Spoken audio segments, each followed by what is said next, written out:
Boa noite, Carlos. Boa noite a você, ouvinte, que está nos assistindo agora, e a você que vai assistir o nosso programa em outro momento. Boa noite, Jorge. Boa noite a todos e todas que estarão assistindo neste momento e futuramente. Que bom, né, Exatamente. Jorge? Iniciarmos 2022, o ano Uhum, iniciou aí, e a gente aqui de volta com De Conta em Conto, né? E exatamente. É continua. muito bom revê-lo. E é muito bom Pois dar é, continuidade a esse projeto, né? isso, porque esse projeto a gente criou lá em 2020, né? 2020 ele surgiu. Já vamos aí para 2 anos, viu? Batendo na porta Já dos vamos aí para anos. 2 anos. E a gente fica muito feliz porque ele, né, se deu, teve continuidade e também que o pessoal acompanha, né? O pessoal participa, né, remotamente e tal. Então, Exato. uma Temos situação. espectadores assíduos aqui, pessoas que nos acompanham desde sempre. Primeiramente, para esse programa de hoje, a gente precisa avisar que esse programa foi gravado. Não estamos ao vivo falando com vocês, porque estamos participando de uma formação nesses dias. Então, deixamos o programa gravado para que vocês não ficassem sentindo falta da gente agora nessa primeira apresentação de fevereiro, né? Verdade, verdade. E a gente também não queria prolongar o início, né, da temporada de 2022.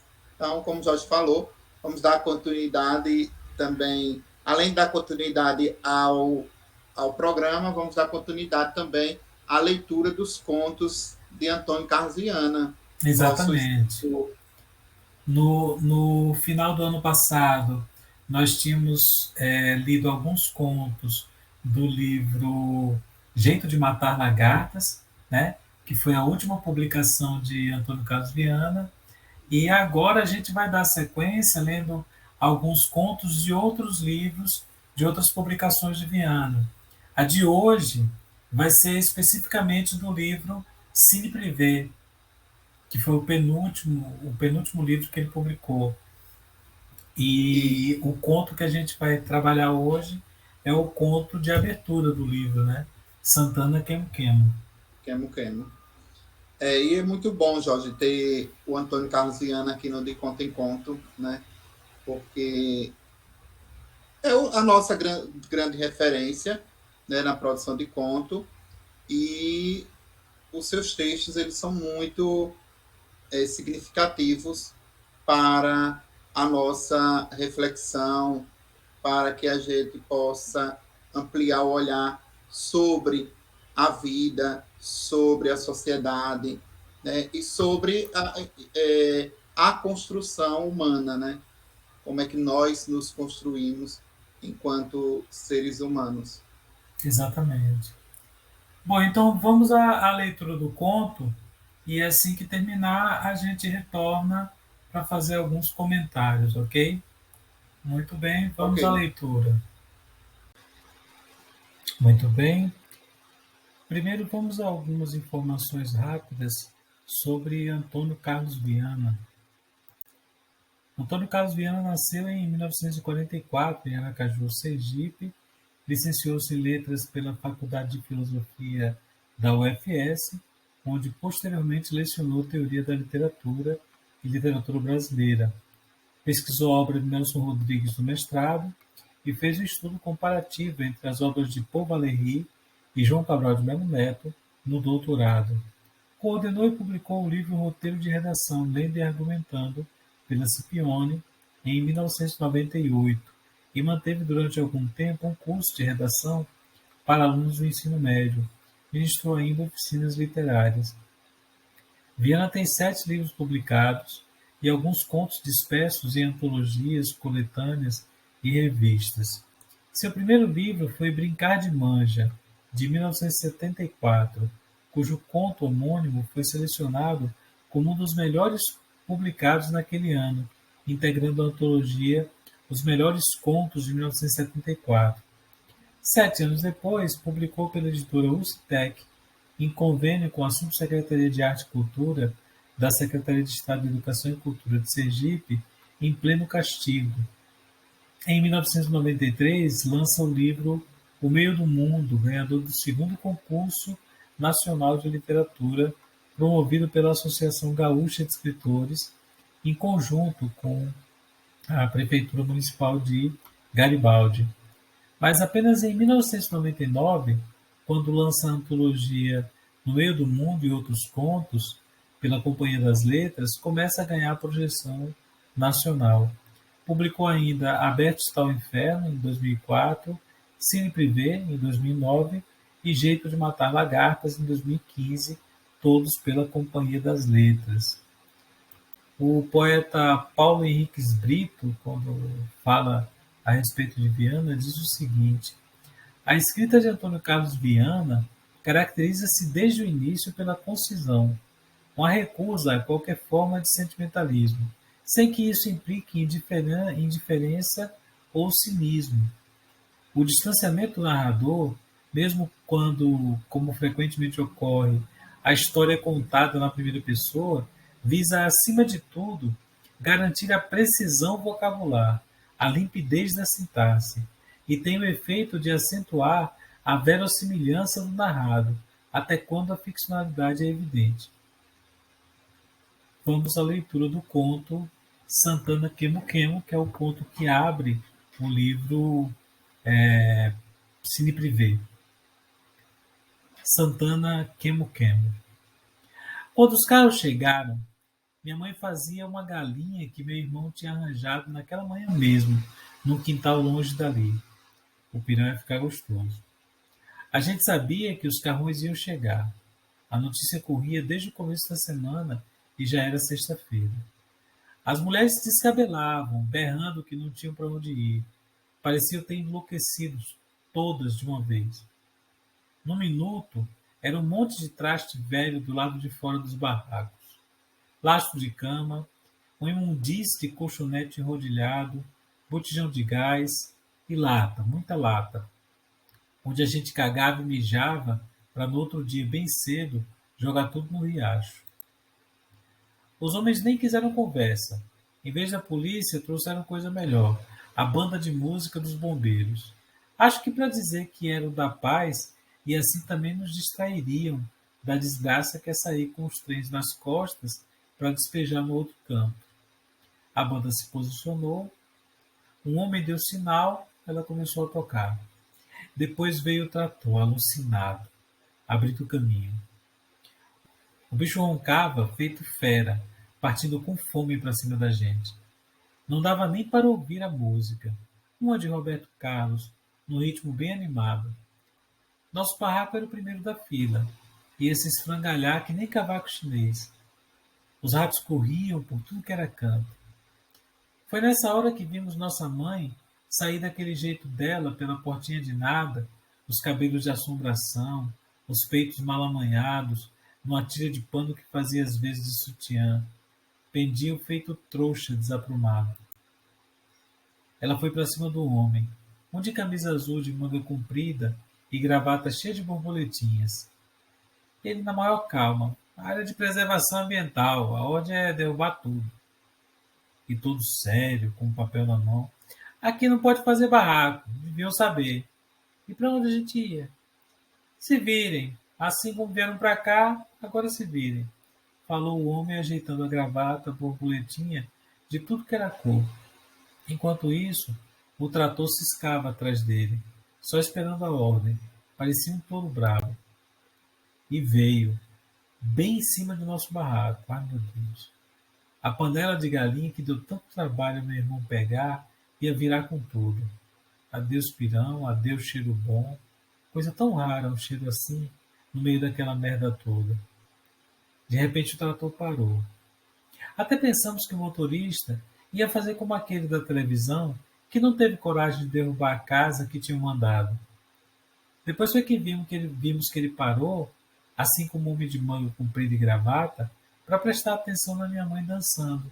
No começo devagarinho, depois crescendo, crescendo, como se estivesse com a pomba gira. Ela começou cantando baixinho.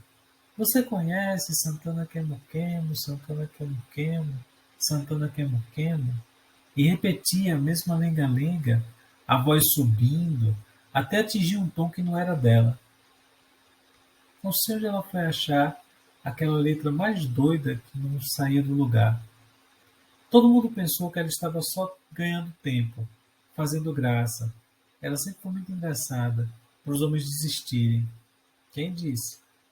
O trator retomou toda a sua força e veio decidido para cima do barraco.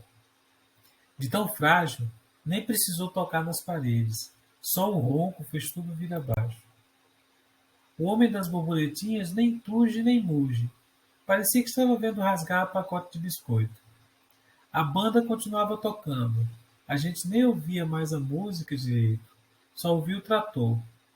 As casinhas eram tudo igual, de papelão e pedaço de madeira velha. Era só creque, creque, creque, creque. E os homens ainda conversavam entre si, distraídos. Sorriam os endemoniados. Para completar a desgraça, tinha chovido a noite toda e a lama tinha tomado conta de tudo. E minha mãe sambando e cantando cada vez mais alto, pé no barro, capaz de escorregar, parecia tomada mesmo por coisa ruim. Era uma forma de distrair a dor, pensei, porque não tinha jeito mesmo, já derrubaram e a gente que se danasse. Mas a vida tem suas alegrias.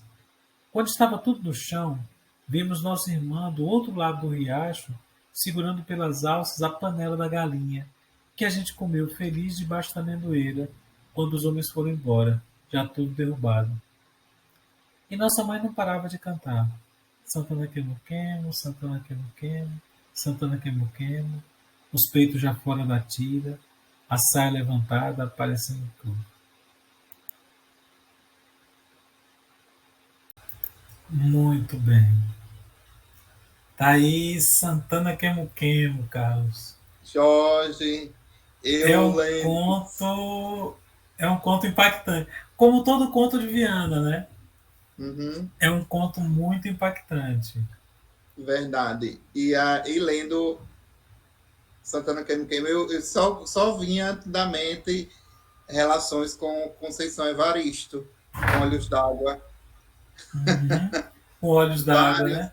né? Porque você buscava, hora e outra, você encontrava um conto de Conceição ali presente, né? Assim, claro que não sabemos se Viana teve essa leitura de Conceição, né? De Olhos d'Água, mas que dialogam, né? São textos que estão ali dialogando porque trabalham com a questão da miséria, né? Uhum. Não sei se Viana fez a leitura de Olhos d'Água, mas são textos que dialogam, né? Por trabalharem também com a mesma temática, essa questão da miséria, né? Em que as pessoas são submetidas a viverem, né? Dentro dessa nossa sociedade. Então, mais um conto fantástico. Realmente é um conto impactante. Uma coisa que me chamou a atenção assim, é que é interessante que quando a gente chega ao conto, a história já está se desenrolando, né? Já é numa sexta-feira, quando a mãe do narrador prepara um pirão da galinha que seu irmão arranjara longe dali, naquela manhã, né? E foi o momento em que chegaram os carros, né? Algo que todos já sabiam, já estavam Uhum, esperando desde o início da semana, né? Instala-se aí um conflito, pois ficam todos desesperados, berrando, que não tinham para onde ir, enlouquecidos. A gente vai percebendo, à medida que vai lendo, que é uma ação de despejo, né? O cumprimento de uma uhum, ordem de desocupação. E aí, num minuto, muito rapidamente, os pertences dos moradores já estão do lado de fora dos barracos, né? O narrador, que é uma criança, descreve esses pertences como trastes velhos, lastros de cama, uma contenção de imundície gás. de colchões, colchonete enrodilhados, né? Botijões de gás. E aí ele fala um detalhe, né?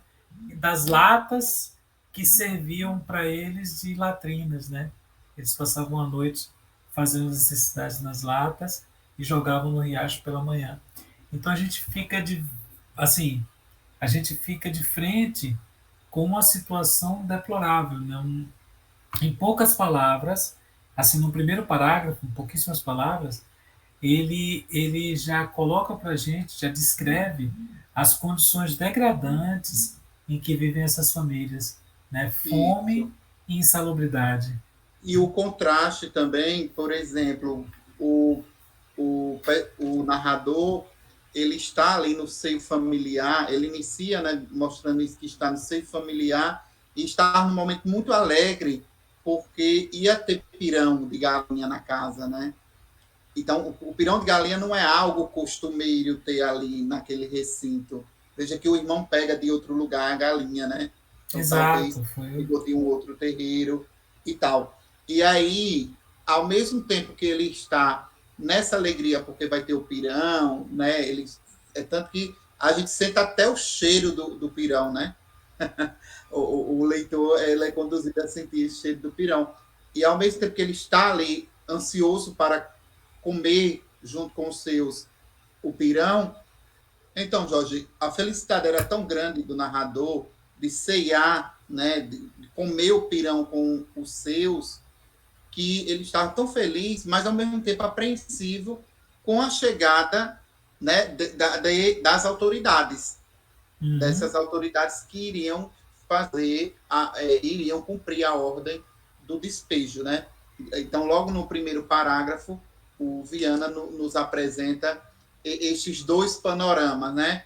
O panorama da alegria de ter uma comida na panela, mas o panorama ali da tristeza, porque não vai ter um canto, né? Já não é uma casa nobre, né? Assim, nobre no sentido de que todo cidadão deveria ter, né? Uma construção justa, nobre à sua altura, né?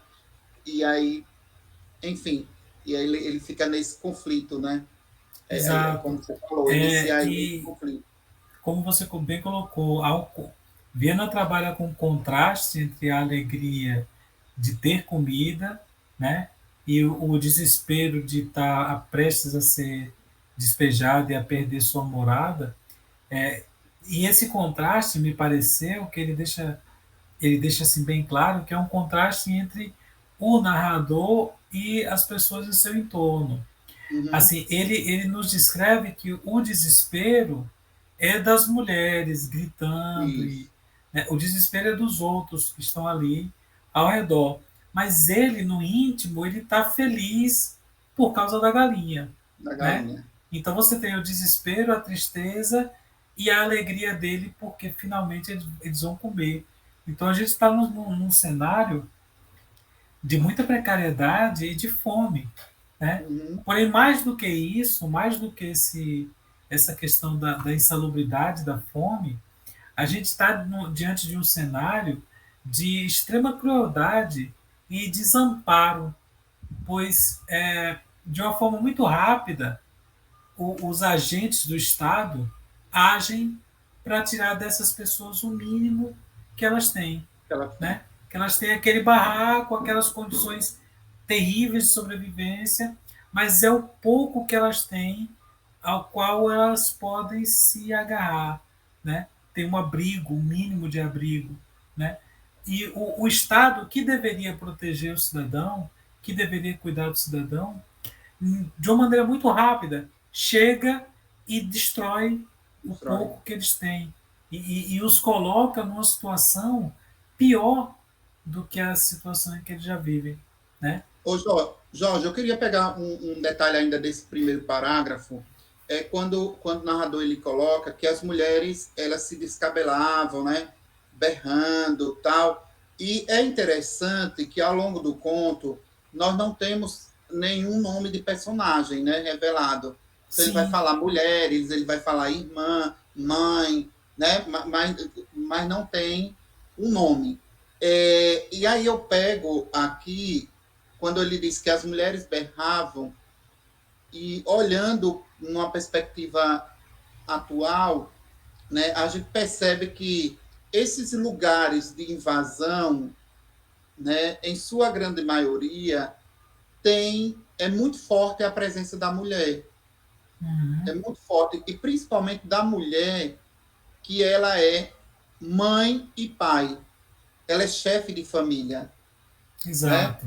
Porque, pelo que a gente observa, a família do narrador não tem a figura masculina, né? Então, pelo que a gente observa, o narrador não, na família do narrador não tem a figura masculina, figura do pai, né? É a Uhum. mãe que está ali cuidando, o irmão que foi pegar a galinha, ele que é criança, esse narrador. Então, olha a força da mulher, né? Quem que está lá descabelando, né? Se descabelando, quem vai gritar, quem vai ecoar uma voz dizendo, olha, não faça isso, né? Não, essa mulher. Eu anotei essa questão da presença, da força da mulher, né? Da voz Sim. feminina dentro deste lugar de miséria. Uhum. E a ausência de um homem, né? A ausência de um pai, né? É um desamparo completo. Uma coisa também que chama atenção é que aqui, já nesse primeiro momento, a gente vê a crueldade social, né?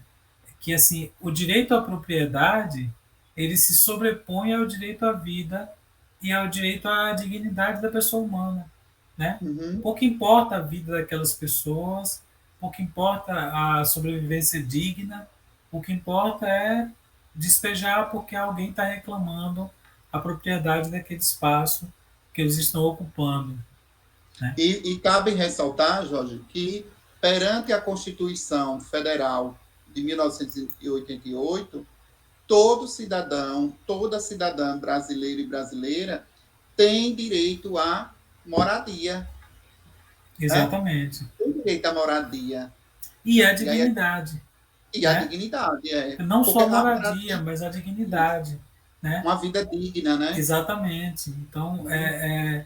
são pessoas que são privadas de todo o direito e que já vivem numa situação muito absurda. E o Estado, ao invés de ajudar, é interessante como isso fica no conto, porque é muito rápido como o Estado age para destruir, Isso. né? Uhum. Muito rápido como age. E interessante que é o contraste também, que quando a gente precisa do Estado, como é burocrático para ele nos ajudar, como é demorado. Ah, eu preciso de um exame pelo SUS, Isso. 6 meses, um ano, né? Então, para nos ajudar, o Estado é lento, é moroso, mas para prejudicar, né? Para roubar nossos direitos, é imediato, é rápido, Muito rápido. É. cumpra-se, né? Verdade. É tanto que, por exemplo, aí é um espaço de invasão, né? E aí eles vão colocar lá mais na frente, eles vão colocar a questão da preservação ambiental, né? Que estão ali por conta da preservação ambiental, que não deveriam estar ali e tal. Mas se o Estado, né, trabalhasse de, uma, de um modo de tornar, mesmo que não fosse esse espaço aí, mas que em um outro espaço essas pessoas pudessem ir para um outro espaço, Garantir moradia. de tirar, né? E aí você vai tem a questão da burocracia, como você falou. Teria que ter um projeto para comprar um terreno, teria que ter não sei o quê, enfim, A ideia muita. nunca se resolve. Aí vinha Drummond, né? Várias pedras no meio do caminho aí. Exatamente. Aí, Carlos, na perspectiva lúdica do narrador, a gente tem que sempre levar em consideração que o narrador é uma criança, né? Quem nos mostra essa história é o olhar de Uhum. uma criança.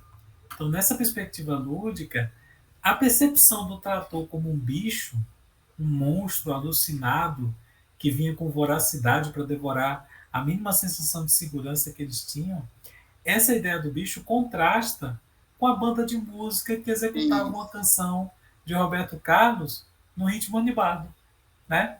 Então a gente tem a alegria da música de Roberto Carlos contrastando com a voracidade do do trator. trator, que é um monstro que vem para devorar o Uhum. barraco deles, né? E diante desse tumulto, E é parece que o narrador não se dá conta da grande desgraça que vai se abater que vai. sobre a vida dele, Uhum. porque a direção do olhar dele, embora aponte para o fato de que o barraco deles ia ser o primeiro a ser demolido, né? Mas ele se deixa impressionar pela banda de música, Pelos pelas ratos cores, saindo, né? da gravata cheia de borboletinhas Uhum. do sujeito de camisa azul e manga comprida, né? Ele se deixa impressionar por outras coisas, né? É como se ele não se desse conta do tamanho da tragédia que vai se abater sobre a vida dele, né? Isso. E é interessante, Jorge, que, veja, mais uma vez, o Viana, no segundo parágrafo, vai trabalhar com esse contraste, com o contraste, né? Do som, como ele utiliza o som para, dentro desse contexto, né? Um som de alegria, que é a banda de música. Ah, gente, você Uhum. está vendo a sua casa descendo, vai ser demolida. E a E trilha aí, como é que você sonora vai dançar? é alegre, né? É, que alegria é essa, né? E aí e o trator ali doido para roncando para derrubar. Então, olhe como ele trabalha essa questão da onomatopeia, né? Desse som aí. Aí, Jorge, tem também como o olhar que o narrador ele vai fazer da descrição da mãe, Uhum. né? A descrição, porque ele está olhando ali a banda de música que ninguém escuta a música de Roberto Carlos, o ronco do trator, os ratos correndo, tudo aquilo encantando o olhar dele, e aí sai da casa a mãe. E aí a descrição que ele faz da mãe é uma descrição, eu achei uma descrição muito forte, né? E Uhum. assim, e que cabe a gente é, se atentar, porque ele fala que a mãe saiu toda com os cabelos assombrados, os peitos mal amanhados, né? E, de uma forma que, quando a gente pensar na cena, né? É como se a mãe estivesse desesperada. Uhum. Ela Mas é, mais interessante também, assim, não sei se você percebeu também, se teve essa impressão. A impressão que me deu quando ele fala da mãe, que ele diz assim, aí ela apareceu daquele jeito dela, ó, daquele uhum, jeito dela, cabelos de assombração, os peitos mal amanhados numa tira de pano. A impressão que me deu é que ele se sente um pouco constrangido da mãe aparecer daquela forma na uhum, situação. É como se ele achasse que pô, a mamãe vai dar vexame, né? a fazer E, vergonha, né? exato. E aí, eu acho que tem um contraste aí, justamente entre o encantamento que ele tem pelas cores da Uhum, roupa do homem, a camisa de manga azul, a gravata cheia de borboletinhas, que ele repete duas vezes, ele enfatiza que é de todas as cores, né? isso. Muito coloridas. E aí naquela situação, com a banda de música, né? Aí a minha mãe chega lá toda descabelada, né? Com os peitos mal amanhados. Então parece que há um certo constrangimento dele, né? Nessa situação. E aí, novamente, Viana trabalha com contraste, né? O contraste das cores que essa criança percebe nas roupas desse homem que vem destruir, né?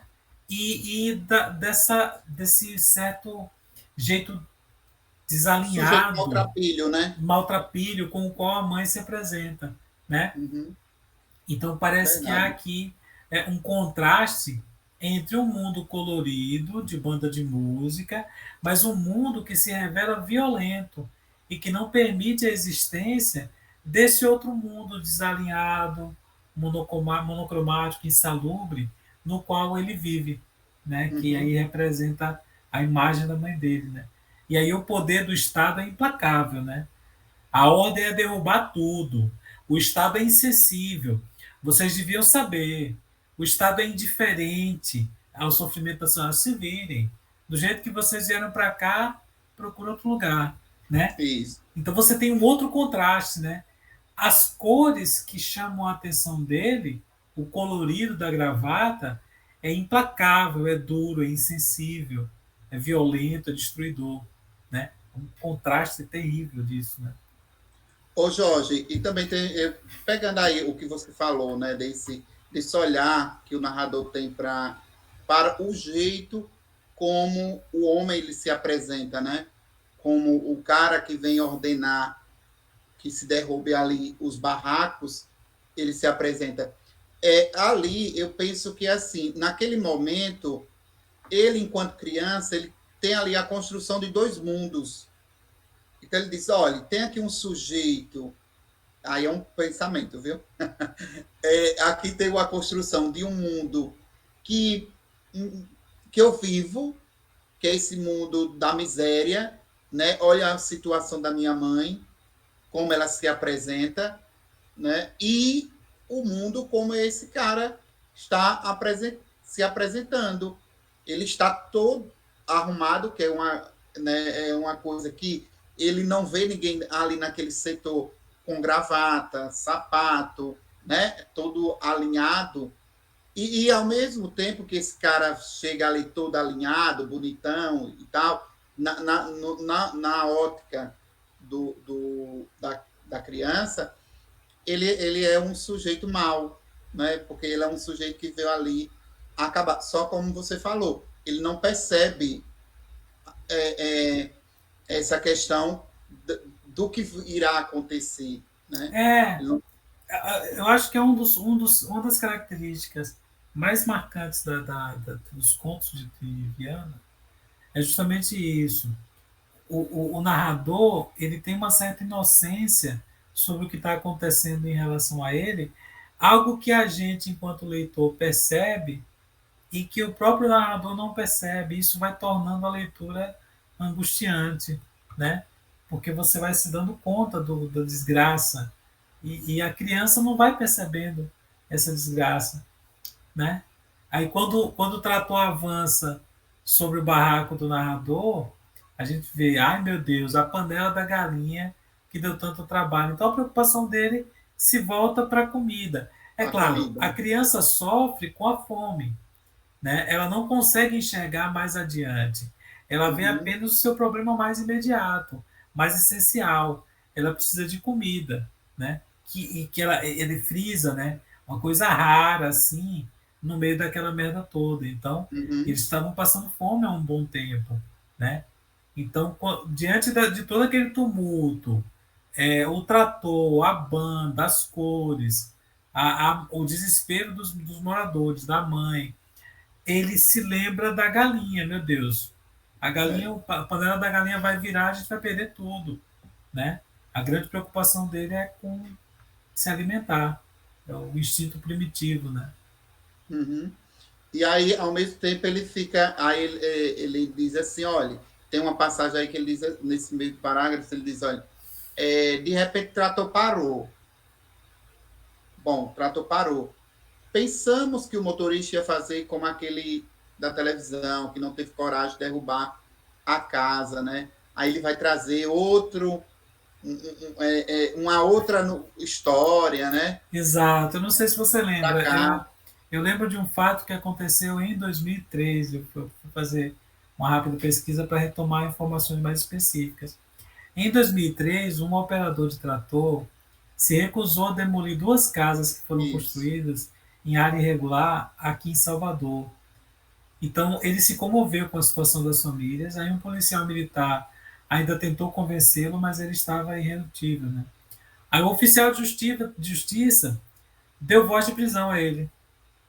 Então, ele Uhum. resolveu voltar para o trator, mas, no entanto, quando ele foi começar o serviço, aí ele teve uma crise de hipertensão, teve que ser levado para o hospital. O oficial de justiça decidiu adiar a demolição e não prendeu o operador do trator, né, que ele foi liberado logo em seguida. Mas veja, ele ficou tão transtornado com o sofrimento daquelas famílias que ele se recusou, diante do policial, ele se recusou a demolir as casas. Aí o oficial de justiça deu ordem de prisão. Assim, veja que situação terrível, né? Dois dramas que acontecem, né? O das famílias que vão perder as casas e o desse cara que provavelmente, se perde o emprego, fica na condição daquela família de perder a casa logo em seguida, né? Isso. Então ele não pode perder o emprego e também não quer destruir a vida das pessoas e aquilo abala ele de uma maneira que ele passa mal. Não demoliu a casa naquele momento, depois a casa terminou sendo demolida, mas ele passou mal diante daquela situação. E aí o narrador tem essa esperança, né? De repente acontecer o que aconteceu na televisão. Lá, isso. Aí veja, Jorge, essa questão é um olhar muito de humanidade, né? Só que vem também a necessidade. Você tem um olhar humano, mas muitas das vezes tem a questão da necessidade, como esse caso, né, do que você estava contando aí do rapaz que foi demolir e que aí ele não queria demolir, mas ele não, humanamente ele não queria fazer isso.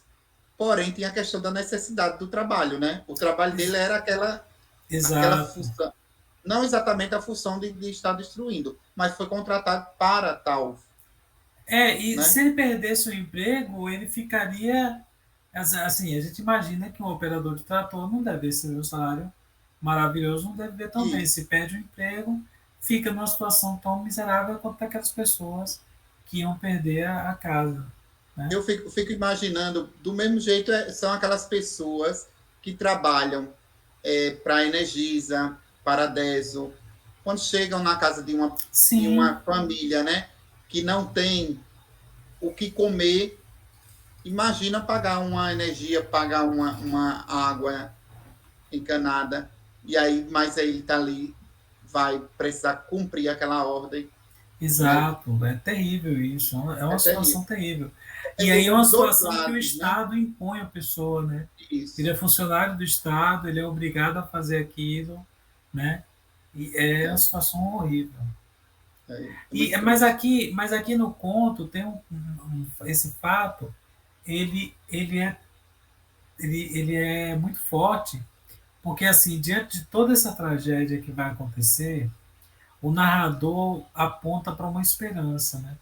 Ele tem esperança de que o cara do trator vai fazer Pare. igual o da televisão, né? Só que essa esperança some imediatamente, Uhum. né? E, assim, mal surgiu e ela desaparece. Na Sim. verdade, o cara do trator parou para olhar para a mãe dele, junto Uhum. com os outros homens, olhar para a mãe dele, que tinha saído da Que estava dando. casa É, e começou a a dançar e a dançar. cantar aquela ladainha do Você Uhum. conhece Santana Quemo, Santana. E aí o operador do trator parou para observar isso.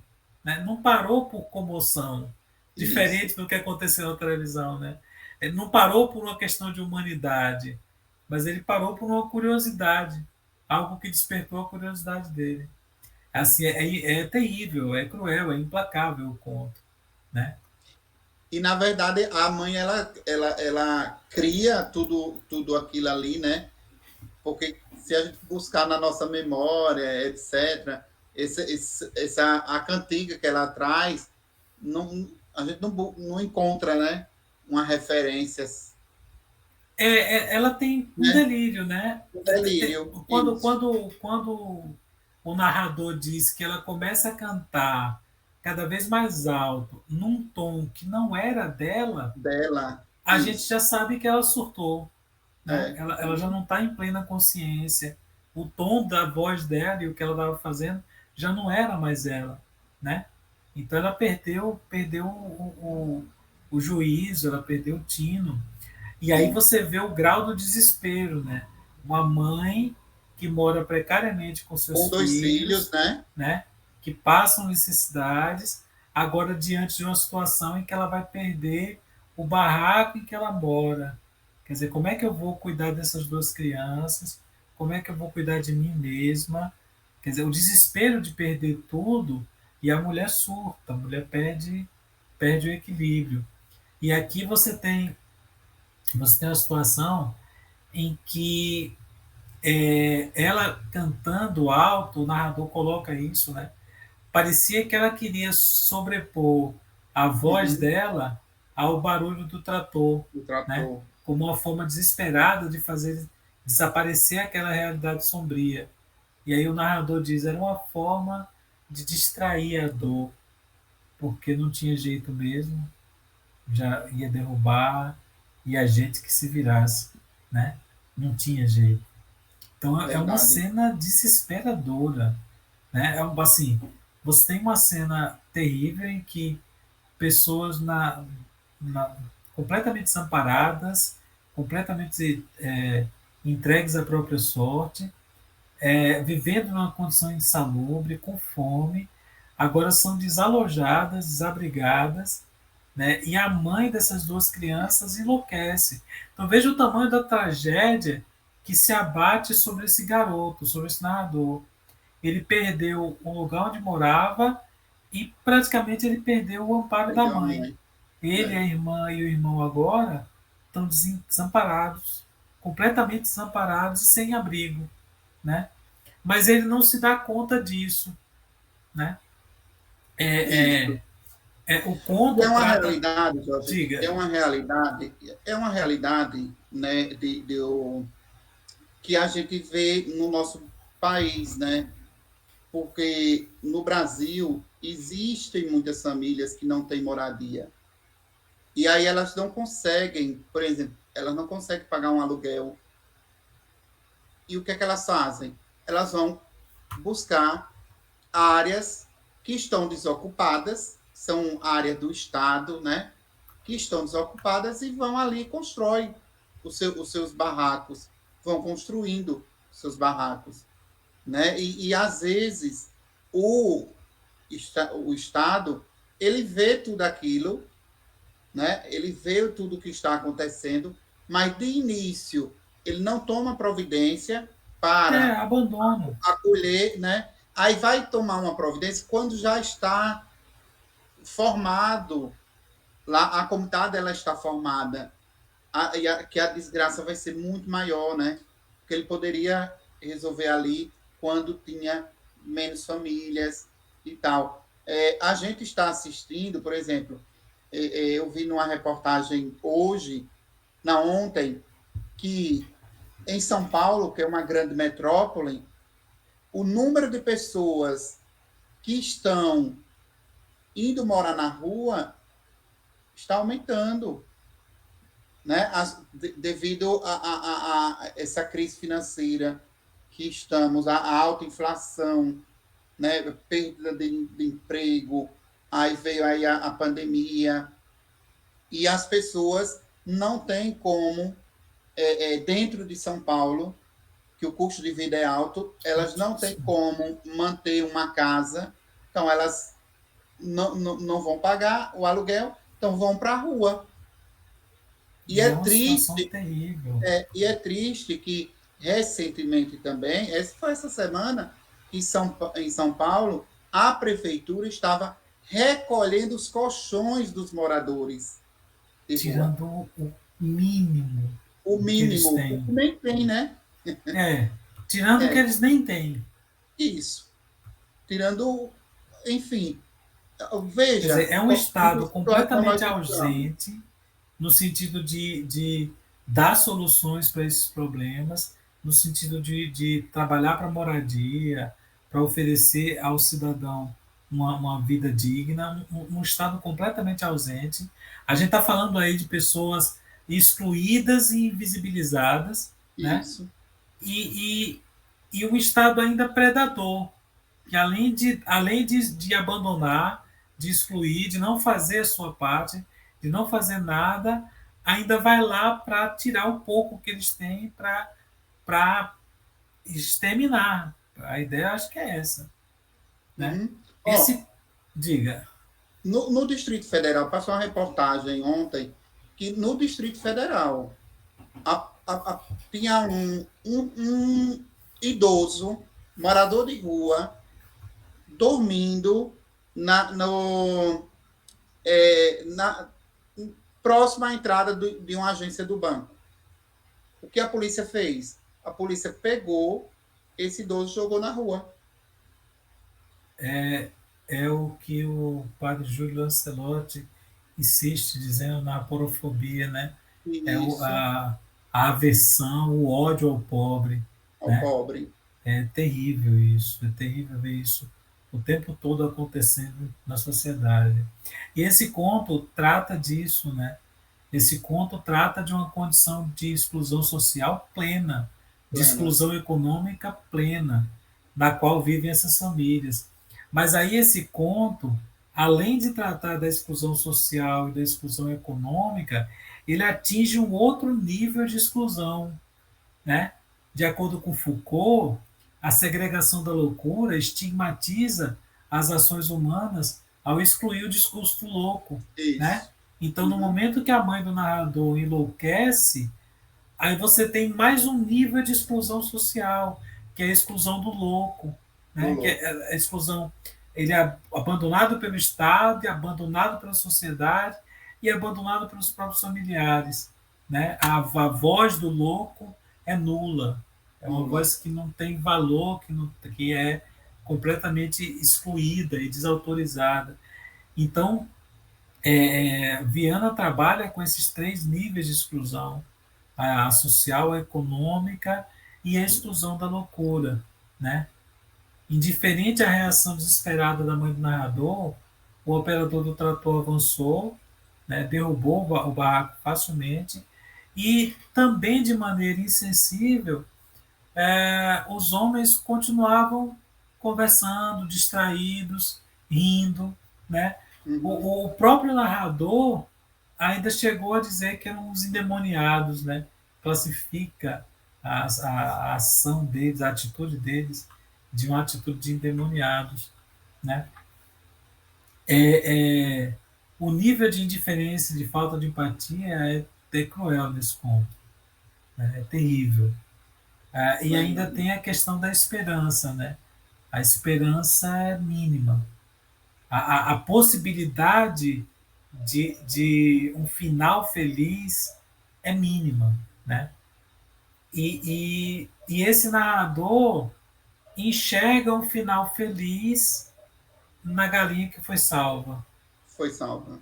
como se, poxa, pelo menos a gente vai comer, né?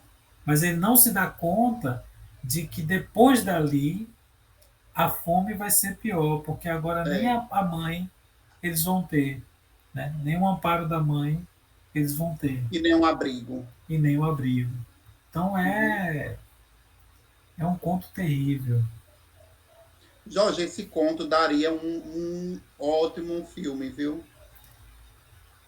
Eu não sei, tem uns contos de Viana que já foram, já tem gente transformando em curtas-metragens, Poucas, né? mas eu não sei se esse foi um deles, né? Nesse conto aqui, assim, não tem espaço para esperança, Não. a esperança se desfaz assim que ela surge. Não há espaço para empatia, né? A dor e o sofrimento do outro nem são percebidos, né? A única coisa que importa é suprir a necessidade mais básica, mais primitiva do corpo, que é a fome. Então, o conto expõe de uma maneira cruel e exagerada a forma como a gente na sociedade consegue naturalizar a crueldade e a indiferença. A sociedade naturaliza em níveis de absurdos as pessoas que estão excluídas, né? Elas são invisibilizadas e todo mundo naturaliza. Então, a vida dessas pessoas não importa, né? Como você falou, o sujeito tinha só o colchão para dormir ali e até o colchão o Estado vai lá e tira. Quer dizer, Uhum. é uma vida que não importa, é um ser humano que não tem absolutamente nada, nenhum direito, nenhum nada, absolutamente nada. E Viana, ao contar para a gente essa história, ele não faz a menor, assim, o menor esforço para suavizar, né? Não, Ele coloca isso de uma maneira muito trágica, muito prática. crua, embora a leitura, como você bem pontuou, esse contraste que ele faz entre alegria e tristeza e desespero, esses contrastes criam uma atmosfera assim de trágico e cômico, né? Cômico. Tragicômico, né? É quase como se fosse engraçado, é meio grotesco isso, né? Pense, você vem destruir um barraco, destruir a vida das pessoas e uma banda tocando música de Roberto Carlos animada, como Isso. se fosse uma festa, né? Não tem nem É, lógica, né? é, exato, é estranho, é completamente Ó, estranho. recentemente, Jorge, aconteceu algo parecido aqui em Aracaju, né? Os moradores sem casa, né? Eles invadiram um prédio, né? Abandonado, o prédio estava abandonado e eles foram, né, morar nesse prédio. O prédio fica próximo à Assembleia Legislativa. Até saiu no noticiário, né? E quando aí a justiça determinou a retirada desses moradores. E aí a polícia foi a tropa de choque, né? Aquela coisa toda, bem pesado, né? Para retirar à força os moradores. Depois o que fizeram? Aí pegaram fizeram uma parede, botaram um muro de blocos e cerca elétrica para que ninguém pudesse mais entrar. A E o porofobia. prédio, e o prédio continua onde? Ou continua como? Vazio. Né? E aí, Jorge, o prédio continua vazio. Né? Está lá, você passar, é bem ao lado, na Avenida Ivo do Prado, próximo à Assembleia. Está lá. Né? É terrível. Enfim, são histórias, né, que elas não estão distante da gente. Não, não estão. Mas E é eu queria isso. pegar, Esse é um o outro ponto. conto. Diga, Ô, Jorge, Carlos. eu queria pegar um outro ponto, porque a gente está falando muito da zona urbana, né? De capital e tal. Dentro mesmo de municípios menores, nós não vamos encontrar um morador de rua, mas nós vamos encontrar o cidadão que ele não tem condições de pagar o aluguel. E aí ele Uhum. vai ou mora na casa de um amigo que o acolheu, né, ou da família, ou então ele está ali em uma casa que foi doada, etc. E tal, e não tem o que comer, o que vestir, É, entendeu? é Dentro, gente abandonada pelo. entre aí Monte Alegre e Glória, são várias Tem, famílias, né? tem muitos casos assim. É terrível. E a literatura cumpre aí uma função muito legal de problematizar isso, de provocar reflexão. E Antônio Carlos Viana, com a técnica magnífica dele, ele nos provoca todas essas emoções, todo esse turbilhão de emoção ao ler um conto assim. Esse conto de Santana Quemo-Quemo, ele é muito sucinto, muito direto, muito seco, vai no ponto, né? E incomoda, e mexe com a gente. Bastante, bastante. É isso, esse foi o conto de hoje. Como a gente disse de início, esse programa foi gravado, então a gente não pôde interagir muito imediatamente com vocês aí no chat, mas nos próximos programas a gente vai fazer ao vivo. Então queríamos agradecer a atenção de vocês e assim aproveitem para curtir o vídeo, para compartilhar, tá? Para que a gente tenha mais visibilidade aqui.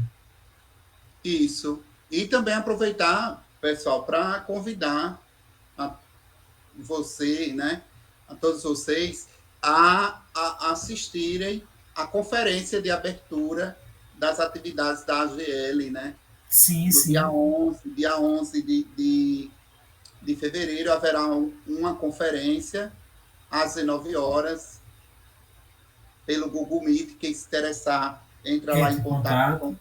pelas redes sociais da AGL e pede o link que a gente envia. Exatamente. Vai ser proferida pelo professor doutor Alberto Roif, né? Ele vai Isso, falar falando sobre a sobre a Semana de semana. Arte Moderna, o centenário da Semana de Arte Moderna, desde os antecedentes até os intercâmbios linguageiros, né? Como ele Isso, disse. Estejam verdade. todos convidados. É isso aí, Carlos. Então, até Um a abraço, próxima. Jofre. Um grande abraço e boa noite a todos vocês.